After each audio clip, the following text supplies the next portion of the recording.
La colonne vertébrale, également appelée rachis, est le pilier central du corps. L'un de ses rôles principaux est de permettre les mouvements du tronc, la flexion, l'extension, la rotation et l'inclinaison. Elle se compose de 24 vertèbres mobiles maintenues entre elles par de nombreux ligaments et muscles.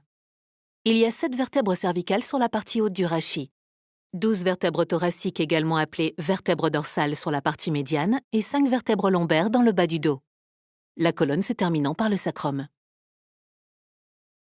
Chaque vertèbre est constituée d'un os en forme de cylindre à l'avant, appelé corps vertébral, et de facettes articulaires à l'arrière.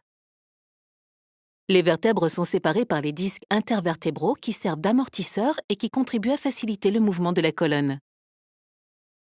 Chaque segment est nommé par sa vertèbre supérieure et inférieure, par exemple le segment C6-C7 ou le segment L4-L5. Les os de la colonne vertébrale entourent et protègent la moelle épinière, qui passe derrière les corps vertébraux dans le canal médulaire situé entre le cou et la région lombaire. Les nerfs se ramifient depuis ce canal médulaire jusqu'aux extrémités des membres. À chaque segment, les racines du nerf rachidien sortent de la colonne vertébrale par des ouvertures appelées foramen vertébraux. Tout endommagement d'un des éléments, disque, vertèbre, nerf ou muscle, peut déclencher des symptômes douloureux. Le plus connu de ces symptômes est le lumbago, une douleur musculaire qui peut survenir lors d'un effort intense ou d'un mauvais mouvement brutal. Les disques intervertébraux peuvent dégénérer au fil du temps et devenir une source de douleur. C'est ce que l'on appelle une maladie dégénérative du disque. Le noyau interne souple du disque peut sortir de son emplacement, c'est ce que l'on appelle une hernie discale. Il va ainsi provoquer l'inflammation d'une racine nerveuse située à proximité. La douleur irradie le long du nerf affecté jusqu'à la jambe.